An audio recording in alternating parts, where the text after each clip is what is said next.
نحمدہ ونصلی ونسلم علی رسولہ الکریم اما بعد۔ مرکز اہل سنت والجماعت سرگودہ پاکستان سے آپ کے سوالات کے جوابات کے لیے حاضر خدمت ہیں۔ جو احباب ہمیں اپنے سوال بھیجنا چاہیں وہ ہمارا ای میل ایڈریس نوٹ فرمائیں: markaz.edu87@gmail.com۔ میں اس کی اسپیلنگ کر دیتا ہوں: markaz.edu87@gmail.com۔ اردو زبان میں واضح الفاظ میں اپنا سوال لکھ کر بھجوا دیں، انشاءاللہ العزیز مرکز کی جانب سے اس کا جواب دے دیا جائے گا۔ تو شروع کرتے ہیں آج کے پہلے سوال سے۔ پہلا سوال ہم سے پوچھا ہے دانش حسین صاحب نے بارہمولہ کشمیر ہندوستان سے۔ پوچھتے ہیں کیا جمعہ کی نماز میں خطبہ کی اذان امام کے سامنے دینا ضروری ہے یا نہیں؟ جواب دے کر ممنون فرمائیں۔ حدیث مبارک میں واضح طور پر موجود ہے کہ آپ صلی اللہ علیہ وسلم جب خطبہ دینے کے لیے ممبر پر تشریف فرما ہوتے تو آپ صلی اللہ علیہ وسلم کے سامنے اذان دی جاتی، اور فقہاء کرام نے بھی اس بات کی تصریح کی ہے کہ جب جمعہ کی اذان دی جائے تو اذان کہاں دی جائے؟ بین یدی الخطیب، خطیب کے سامنے اذان دی جائے۔ اس لیے یہ عمل آج تک متوارث و متواتر چلا آ رہا ہے کہ جمعہ کی جب اذان دی جاتی ہے خطبہ سے پہلے تو وہ اذان امام اور خطیب کے بالکل سامنے دی جاتی ہے۔ اس لیے متوارث عمل کی پیروی کرنا ضروری ہے۔ خطبہ کے لیے جو اذان دی جاتی ہے وہ خطیب کے سامنے ہی دی جائے۔ محمد سلمان منصوری صاحب امروہہ یوپی انڈیا سے سوال پوچھتے ہیں: السلام علیکم ورحمۃ اللہ وبرکاتہ۔ وعلیکم السلام ورحمۃ اللہ وبرکاتہ۔ ایک شخص کا انتقال ہو گیا ہے، اس کے وارثین میں اس کا باپ ہے، 5 حقیقی بھائی ہیں، 4 حقیقی بہنیں ہیں، 1 بیوی ہے، 1 لیپالک لڑکا ہے، تو کس کس کو کتنا حصہ ہوگا اور کس کا حصہ نہیں ہوگا؟ سب سے پہلے تو یہ سمجھ لیں کہ جو لیپالک بچہ لیا جاتا ہے، جو بچہ گود لیا جاتا ہے، تو یہ بچہ اس مرحوم کا حقیقی وارث نہیں ہے، اس لیے یہ تو اس کی وراثت سے محروم رہے گا۔ باقی والد صاحب موجود ہیں اور اس شخص کی بیوی بھی ہے، اور 4 حقیقی بہنیں اور 5 حقیقی بھائی ہیں، تو اس کی تقسیم کا طریقہ کار یہ ہے کہ اس کی بیوی کو جو بیوہ اب ہو چکی ہیں اس کی جائیداد کا 4تھا حصہ مل جائے گا، یعنی ربع۔ باقی جو 3 حصے ہوں گے یہ اس کے والد صاحب کو مل جائیں گے جو زندہ موجود ہے، اور باقی جو 5 حقیقی بھائی اور 4 حقیقی بہنیں ہیں ان کو وراثت سے کچھ نہیں ملے گا، یہ محروم ہو جائیں گے۔ محمد الیاس حقانی صاحب مدرسہ دارالعلوم زکریا کلاروس کپوارہ کشمیر سے آپ سوال پوچھتے ہیں: مفتی صاحب، کتابوں میں لکھا ہے کہ غسل خانہ میں پیشاب نہ کرے، اس سے وسواس پیدا ہوتے ہیں، تو گھروں میں آج کل اکثر غسل خانوں میں پیشاب وغیرہ کا استعمال ہوتا ہے، تو کیا حکم ہے؟ وضاحت فرما دیں، جزاک اللہ خیرہ۔ جو بات آپ نے پڑھی ہے واقعی یہ بات ایسی ہی ہے کہ غسل خانہ میں اگر کوئی شخص پیشاب کرتا ہے تو اس پیشاب سے اسے وسوسے آتے ہیں، اس لیے احتراز کرنا چاہیے، اور اگر آج کل غسل خانوں میں یہی صورتحال ہے تو بہرحال اس سے ضرور احتراز کرنا چاہیے، اور انسان کو وسواس سے بچنا چاہیے، کیونکہ جو شخص غسل خانہ میں پیشاب کرے گا پھر وہیں پر غسل کرے گا تو وسوسہ آئے گا کہ میں پاک ہوا یا نہیں، چھینٹے مجھ پر پیشاب کے پڑے یا نہیں۔ تو ان وسواس سے بچنے کے لیے کتابوں میں اور خصوصاً حدیث مبارک میں بھی یہ بات منقول ہے کہ جہاں انسان پیشاب کرے، غسل کرے، وہاں پیشاب نہ کرے۔ تو بہرحال بچنا چاہیے، اور اگر ایک انسان ایسا ہے کہ وہ غسل خانے میں گیا اور شدید تقاضا ہے، اس کو 2-4 قطرے نکل گئے ہیں، تو بہرحال وہاں پانی ضرور بہا دے، لیکن مستقل یہ معمول بنا لینا کہ وہاں پر انسان پہلے پیشاب کرے پھر وہیں پر غسل کرے، اس سے بہرحال احتراز کرنا چاہیے۔ کتابوں والی بات بالکل درست ہے۔ محمد خالد صاحب ہندوستان سے آپ سوال کرتے ہیں: السلام علیکم ورحمۃ اللہ وبرکاتہ۔ وعلیکم السلام ورحمۃ اللہ وبرکاتہ۔ مسجد کے مائک سے فوت ہونے والے کا اعلان کرنا درست ہے یا نہیں؟ ہمارے یہاں اس کا رواج ہے کہ جب کوئی آدمی دنیا سے رخصت ہوتا ہے تو نمازیوں کو آگاہ کرنے کے لیے مسجد کے مائک سے نماز کے بعد اعلان کرتے ہیں۔ پوچھنا یہ ہے کہ اس اعلان کے لیے مسجد کا مائک استعمال کرنا درست ہے یا نہیں۔ اگر کوئی شخص فوت ہو جاتا ہے تو فوت ہونے والے کا اعلان کرنا مسجد کے اسپیکر سے یہ بالکل جائز اور درست ہے۔ اگر آپ کسی کی فوتگی کا اعلان وہاں سے کرتے ہیں تو بالکل درست ہے، آپ کے علاقے والے بالکل درست کر رہے ہیں۔ ایاز احمد نائک صاحب ضلع ڈوڈا جموں کشمیر سے آپ سوال کرتے ہیں، میرا سوال یہ ہے کہ میں اپنے استعمال کے لیے مکان بنانا چاہتا ہوں، مجھ کو کس طریقہ سے مکان کی تعمیر کروانی ہوگی، یعنی کن کن چیزوں کا خیال رکھنا ہوگا، اور کیا کوئی خاص نیت کرنی ہوگی مکان کی تعمیر سے پہلے؟ برائے مہربانی رہنمائی فرمائیں، جزاک اللہ۔ دیکھیے، جہاں تک مکان ہے اور مکان بنوانے کا جو نقشہ ہے، تو ہر انسان اپنی سہولت کے مطابق، اپنی ضرورت کے مطابق اور فنڈ اور خرچہ جو ہے اس خرچے کے مطابق نقشہ جو تیار کرنا چاہے۔ شریعت میں کسی خاص نقشہ کی کوئی پابندی نہیں ہے۔ جس طرح کمرے بنانا چاہیں اور جتنا برآمدہ بنانا چاہیں، کوئی سٹور بنانا چاہیں، جو کچھ آپ بنانا چاہیں تو شریعت میں اس کی اجازت ہے۔ آپ اپنی سہولت کو دیکھ لیجئے اور اپنی ضرورت کو دیکھ لیجئے۔ باقی مکان بنانے کے حوالے سے چند باتیں ویسے میں گوش گزار کر دیتا ہوں، ان پر ہر انسان کو عمل پیرا ہونا چاہیے۔ جو انسان مکان بناتا ہے تو زندگی کے ہر معاملے میں اور اسی طرح مکان کے متعلق بھی جس مال کو وہ مکان میں یا دیگر کاموں میں خرچ کرنا چاہتا ہے تو اسے ضروری ہے کہ یہ مال پاکیزہ ہونا چاہیے اور حلال ہونا چاہیے۔ کسی سے انسان مال غصب کرتا ہے، کسی کا مال چوری کرتا ہے، یا ایسا مال کہ جو اس نے ناجائز طریقے سے کمایا ہو، ایسے مال کو استعمال کرنے سے احتراز کرنا چاہیے۔ اور اگر آپ مکان بنا رہے ہوں تو مکان میں ناجائز اور حرام پیسہ ہرگز نہیں لگانا چاہیے۔ ایک تو یہ اہتمام کریں۔ نمبر 2، جس جگہ آپ مکان بنا رہے ہیں آپ دیکھیں کہ یہ زمین آپ نے یا تو خریدی ہو یا آپ کو اپنے والد صاحب کی طرف سے، اپنے کسی وارث کی طرف سے، موروث کی طرف سے، مورث کی طرف سے آپ کو یہ چیز ملی ہو۔ اگر زمین ایسی ہے کہ جو حکومتی تحویل میں تھی، آپ نے ناجائز قبضہ کیا، کسی غریب محتاج کی تھی، آپ ناجائز قبضہ کر کے اس پر مکان بنانا چاہتے ہیں، یا آپ کے پاس زمین تھی اور وارثوں کی ہے، آپ کی بہنیں ہیں یا کوئی اور وارث ہے، وارثوں کو حصہ دیے بغیر آپ اس زمین پر مکان بنا رہے ہیں، تو اس طرح بھی مکان بنانا اس زمین پر جائز نہیں ہے۔ اسی طرح آپ جو مکان بنا رہے ہیں تو مکان میں بیت الخلاء قائم کرتے وقت، اس کو بناتے وقت آپ یہ دیکھ لیں کہ اس کا رخ یا اس کی پشت یہ بیت اللہ کی طرف نہ ہو، بلکہ بیت اللہ سے دوسری جانب اس کو بنانا چاہیے کہ پشت بھی نہ آئے اور بیت الخلاء کا رخ بھی نہ آئے۔ ایک بات یہ بھی ذہن میں رکھیے کہ انسان جب مکان بنواتا ہے تو مکان بنواتے ہوئے اس کی نیت اللہ تعالیٰ کی نعمت کا اظہار ہو، اپنی ضرورت کو پورا کرنا ہو اور اپنے لیے سہولت کا پیدا کرنا ہو۔ مکان بنانے کا مقصد ہرگز یہ نہ ہو کہ یہ شخص دوسروں کو نیچا دکھائے کہ بس میں ہی بہت بڑا سیٹھ ہوں اور بہت بڑا امیر آدمی ہوں، دوسروں کے مکانات جو ہے وہ بہت کمزور ہیں، دوسرے کے مکانات جو ہے وہ بہت سستے ہیں، میں ہی بہت عالی اور عظمت والا ہوں۔ تو اس میں تکبر کا اور خام خواہ ناز کرنے کا شائبہ نہیں ہونا چاہیے، اللہ تعالیٰ کی نعمت کا اظہار ہونا چاہیے۔ تو مکان بنانے کے لیے ان امور کا انسان لحاظ رکھ لے کہ مال بھی حلال ہو، جگہ بھی اس کی اپنی ہو، کسی کے ناجائز جگہ پر قبضہ بھی نہ ہو، اور نیت اللہ تعالیٰ کی نعمت کا اظہار ہو، اور وہاں جو بیت الخلاء بنائی جائے اس کے لیے شرعی تقاضوں کا خیال یہ رکھا جائے کہ اس کی پشت اور اس کا رخ یہ بیت اللہ کی طرف نہ ہو، تو پھر بالکل درست ہے، انسان اپنی ضرورت اور وسعت کے مطابق جو مکان بنانا چاہے وہ بنا سکتا ہے۔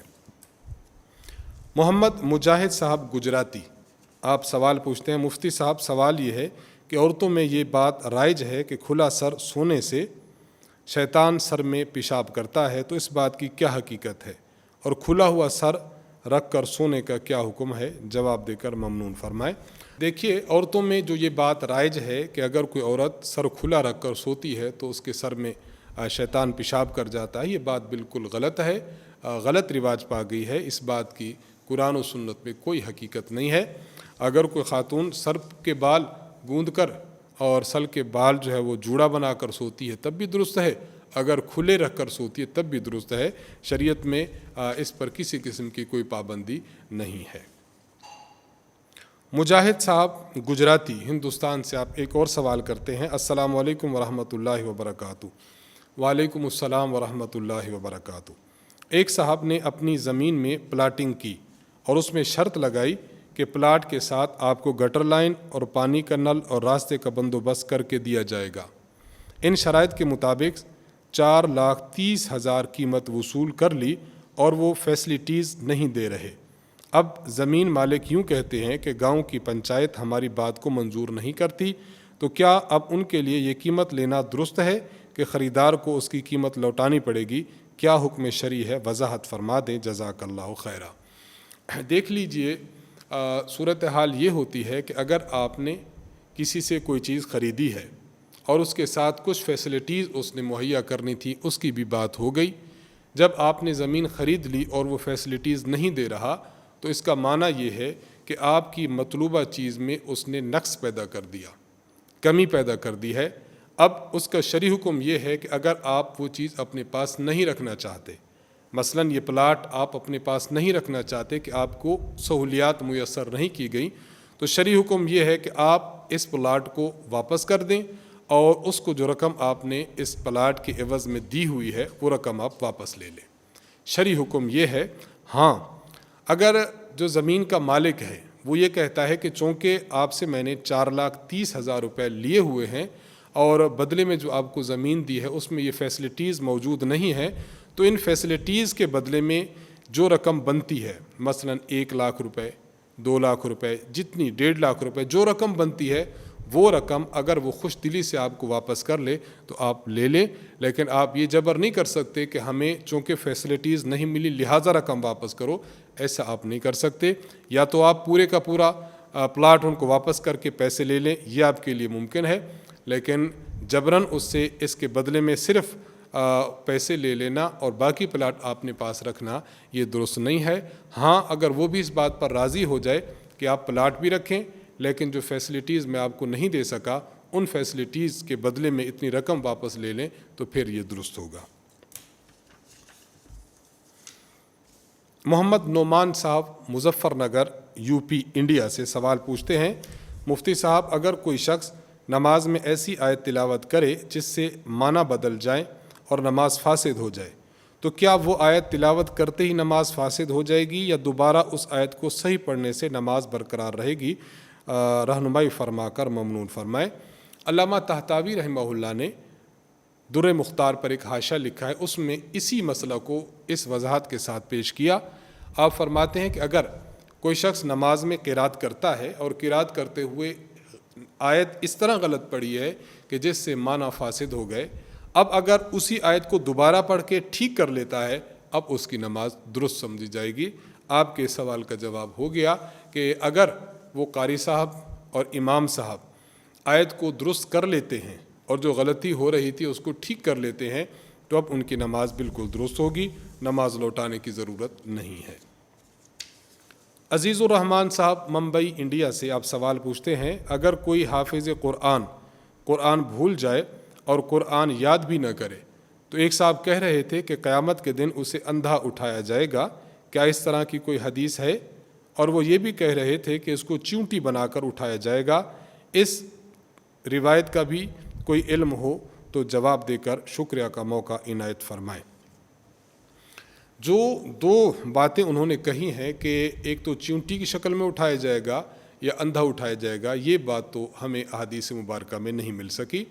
البتہ سنن ابی داؤد حدیث نمبر 1476 میں حضرت عبادہ سعد بن عبادہ رضی اللہ تعالی عنہ سے روایت ہے، آپ فرماتے ہیں کہ رسول اللہ صلی اللہ علیہ وسلم نے ارشاد فرمایا، اگر کوئی شخص قرآن کریم کو بھول جائے تو پھر اس بھلانے کا جو خمیازہ اسے قیامت کے دن بھگتنا پڑے گا وہ یہ کہ اللہ تعالیٰ سے ملے گا تو وہ اجزم ہوگا۔ اجزم کا معنی اس کو کوڑھ کا مرض لائق ہوگا، اس حالت میں خدا سے ملے گا۔ تو یہ روایت تو ملتی ہے، باقی اندھا ہونے کی اور چونٹی والی روایت ہمارے علم میں نہیں ہے، انہوں نے کہی ہے تو ان سے حوالہ پوچھ لیا جائے۔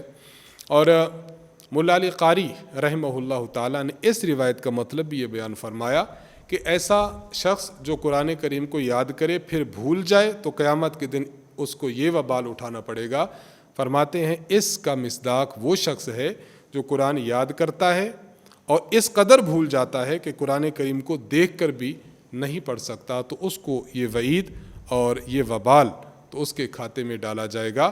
لیکن اگر کوئی شخص قرآن کریم کو یاد کرتا ہے پھر ایسے بھول جاتا ہے کہ دیکھ کر پڑھ سکتا ہے تو یہ اس کو مواخذہ تو کیا جائے گا، لیکن حدیث مبارک میں جو شدید وعید ہے اس کا مصداق یہ شخص نہیں ہوگا۔ محمد عمار صاحب آپ سوال کرتے ہیں، السلام علیکم ورحمۃ اللہ وبرکاتہ۔ وعلیکم السلام ورحمۃ اللہ وبرکاتہ۔ اگر اسکول والے داڑھی کاٹنے کو کہیں تو کیا کرنا چاہیے؟ کیونکہ اگر داڑھی کاٹ لی جائے تو نماز نہیں پڑھائی جا سکتی۔ میں حافظ ہوں، 9th کلاس میں پڑھتا ہوں۔ سب سے پہلے تو آپ اسکول والوں کو سمجھا دیں، انتظامیہ کو، پرنسپل صاحب کو یہ بات باور کرائیں کہ داڑھی سنت رسول ہے، اس کو کٹوانے کے لیے حکم دینا، آرڈر جاری کرنا یا مجبور کرنا یہ ان کے لیے بالکل ناجائز اور حرام ہے۔ اس عمل سے وہ ڈریں کہ اللہ تعالیٰ کہیں ان کا ایمان نہ سلب کر لے۔ باقی ان کو آپ خوش مزاجی کے ساتھ، خوش اسلوبی کے ساتھ ان کو سمجھائیں، اللہ کرے کہ وہ لوگ سمجھ جائیں اور اس برے عمل سے اور اس برے حکم سے وہ باز رہیں۔ لیکن اگر وہ پھر بھی اپنی ضد پر قائم ہیں اور کہتے ہیں کہ آپ داڑھی کٹوا کر اسکول میں آئیں تو آپ اپنا اسکول چھوڑ دیں، آپ وہ اسکول چھوڑیں اور آپ کسی اور اسکول میں داخلہ لے لیں۔ شرعی حکم ہے داڑھی رکھنا، ایک مشت داڑھی رکھنا مرد کے لیے واجب ہے۔ اگر کوئی اس کو کٹوانے کا آپ کو آرڈر دیتا ہے تو پھر آپ وہاں پر نہ پڑھیں، آپ اسکول تبدیل کر کے کسی اچھے سے اسکول میں پڑھ دیں۔ ہم ان کے لیے دعا کریں گے کہ اللہ تعالیٰ ایسے اسکول والوں کو سمجھ عطا فرمائے۔ سوال پوچھا ہے محمد عادل صاحب نے، ایسا جانور جو حاملہ ہو اس کی قربانی کرنا کیسا ہے؟ دیکھیے، حاملہ جانور فقہاء نے اس بات کی تصریح کی ہے کہ اگر کوئی جانور حاملہ ہو اور قریب الولادت ہو، یعنی بس قریب ہے، مہینہ ڈیڑھ رہتا ہے وہ اس کا بچہ پیدا ہو جائے گا، تو ایسے جانور کی قربانی فی نفسی جائز تو ہے لیکن بہتر نہیں ہے۔ اگر ایک شخص غریب ہے جس نے ایسا جانور خرید لیا ہے تو وہ تو قربانی کر لے، لیکن اگر کوئی شخص امیر ہے جس نے ایسا جانور خریدا ہے تو بہتر یہی ہے کہ وہ اس جانور کو تبدیل کر لے، اس کی قیمت کے برابر یا اس سے اچھا جانور خرید لے، تو فی نفسی قربانی جائز ہے، لیکن چونکہ وہ حاملہ ہے اس لیے بہتر یہی ہے کہ کسی اور جانور کی قربانی کر لی جائے۔ فیصل احمد صاحب انڈیا سے سوال کرتے ہیں کہ بڑے جانور کا ایک تھن خراب ہے تو اس کی قربانی کرنا کیسا ہے؟ جانوروں کے تھن کے متعلق یہ قاعدہ سمجھ لیجئے کہ اگر جانور کے آدھے تھن خراب ہیں تو اس جانور کی قربانی جائز نہیں، اگر آدھے سے کم تھن خراب ہیں تب اس کی قربانی کرنا جائز ہے۔ بڑے جانور میں 4 تھن ہوتے ہیں، گائے ہے، اسی طرح بھینس ہے، اس کے 4 تھن ہوتے ہیں۔ 4 تھنوں میں سے ایک تھن خراب ہے اور باقی 3 تھن ٹھیک ہیں، تو اب اس گائے کی قربانی، اس بھینس کی قربانی جائز ہے۔ اور اگر 2 تھن ٹھیک ہیں اور 2 خراب ہیں تو اب اس کی قربانی جائز نہیں ہوگی۔ یہ بڑے جانور کا حکم ہے۔ ساتھ ساتھ بکری کا حکم بھی سمجھنا چاہیے کہ اگر بکری کا ایک تھن خراب ہے اور ایک تھن ٹھیک ہے تو اب بکری کی قربانی کرنا بالکل جائز نہیں ہوگا۔ دونوں میں یہ فرق ہے، سمجھ لیا آپ نے۔ محمود حسن صاحب سوال کرتے ہیں کہ بڑے جانور، رحیم یار خان سے، بڑے جانور مثلاً گائے، بھینس اور اونٹ میں جہاں ہم قربانی کا حصہ رکھتے ہیں وہاں عقیقے کا حصہ بھی رکھ سکتے ہیں یا نہیں؟ جواب دیں جزاک اللہ۔ دیکھیں، بڑے جانور میں عقیقے کا حصہ رکھنا بالکل جائز ہے۔ عقیقے کے جانور کی بھی وہی شرائط ہیں جو کہ قربانی کے جانور کی شرائط ہیں۔ استاذ محترم حضرت متکلم اسلام مولانا محمد الیاس گھمن صاحب دامت برکاتہم نے اپنی مرتب کردہ فائل قربانی کے مسائل میں اس مسئلہ کو دلائل کی روشنی میں ثابت کیا ہے۔ احادیث مبارکہ سے ثابت کیا ہے کہ جو حکم قربانی کا ہے وہی حکم عقیقے کا ہے۔ جانور کی جو صفات اور شرائط قربانی کے جانور کی ہوتی ہیں وہی شرائط اور وہی اوصاف یہ عقیقے کے جانور کے ہیں۔ اس لیے جس طرح بڑے جانور میں قربانی کے حصے رکھے جا سکتے ہیں، اسی طرح اس جانور میں عقیقے کے حصے بھی بلا شبہ رکھے جا سکتے ہیں۔ ذبیح اللہ صاحب کراچی سے آپ سوال کرتے ہیں کہ جانور ذبح کرتے ہوئے اگر اس کی گردن تن سے جدا ہو جائے تو اس کا کیا حکم ہے؟ کیا یہ جانور حلال ہے یا حرام؟ دیکھیے، جہاں تک تعلق ہے اس جانور کا، تو یہ جانور تو بالکل حلال ہے، لیکن اگر کسی شخص نے جان بوجھ کر اس کی گردن اس کے تن سے جدا کر دی ہے تو یہ عمل مکروہ ہوگا۔ تو عمل مکروہ ہے، لیکن مذبوحہ اور جانور بالکل حلال ہے، اسے کھانا بالکل جائز ہے، کسی قسم کی کوئی کراہت نہیں ہے۔ محمد عمر صاحب راولپنڈی سے سوال کرتے ہیں کہ ہم نے قربانی کے لیے جانور خریدا ہے، اب ہم اسے تبدیل کرنا چاہتے ہیں، کیا تبدیل کر کے اس کی جگہ دوسرا جانور لے سکتے ہیں یا نہیں؟ اگر جانور خریدنے والا غریب آدمی ہے تو غریب آدمی نے جو جانور خرید لیا وہ بمنزل نظر کے ہو گیا۔ یہ ایسے ہو گیا جس طرح کوئی شخص کسی جانور کی نظر مان لے کہ اس جانور کو میں نے اللہ کی راہ میں قربان کرنا ہے۔ نظر والا جانور تبدیل کرنا جائز نہیں ہوتا، اس لیے آپ نے جو جانور قربانی کے لیے خریدا اور آپ غریب ہیں تو آپ اس جانور کو تبدیل نہیں کر سکتے۔ لیکن اگر کوئی شخص امیر ہے، صاحب نصاب ہے، وہ جانور خریدتا ہے اور اس کو تبدیل کرنا چاہتا ہے تو اس کے لیے تبدیل کرنا جائز ہے، لیکن اس بات کا وہ خیال رکھ لے کہ جانور جو نیا خریدے وہ یا تو اس کی قیمت کے برابر ہو یا اس کی قیمت سے بڑھ کر ہو۔ اگر کسی نے ایسا جانور خریدا جو اس کی قیمت سے کم تھا، مثلا پہلا جانور تھا 70,000 روپے کا، اب جانور خریدا ہے 60,000 کا، تو مناسب بہتر اور مستحب یہی ہے کہ وہ جو 10,000 اوپر کے ہیں ان کو صدقہ و خیرات کر دے۔ آخری سوال ہم سے پوچھا ہے محمد اظہر صاحب نے فیصل آباد سے۔ آپ پوچھتے ہیں کہ ایسی گائے جس کی زبان معمولی سی کٹ گئی تھی اور اب وہ ٹھیک بھی ہو چکی ہے تو اس کی قربانی کرنا کیسا ہے؟